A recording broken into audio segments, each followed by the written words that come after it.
ifite ni shake Jesus Christ. Iyi shake bayishize mu mazina ya Ishimwe Clement. Clement, you did sing. Oh yeah, man.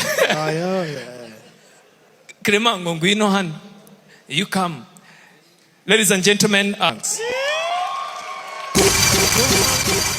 is it tax inclusive or exclusive? Because zishobora kuba 11.8 mu mikino.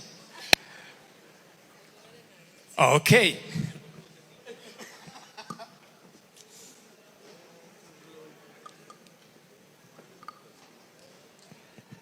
I think usually you deserve to say something. Now you can give a comment. Comment on all 9 songs, all the 8. Nizitaraso.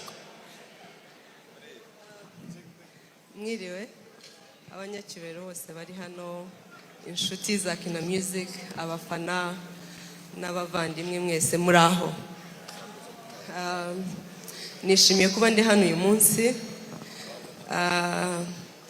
Nengabo Platini, ndi umufana ukomeye w'amarange, mwakoze ibintu byaryoshye, twishimye.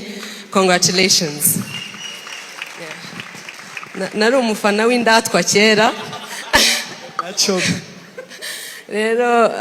It's beautiful kuba turi aha ngaha. Thank you for the invitation.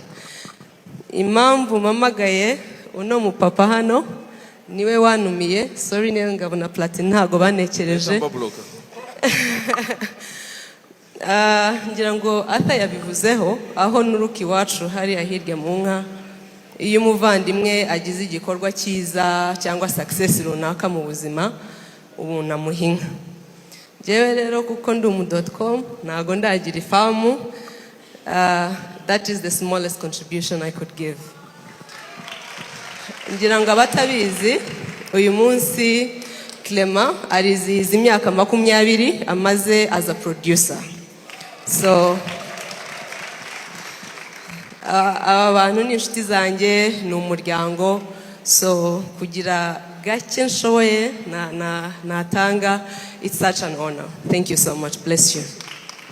Thank you very much. Thank you.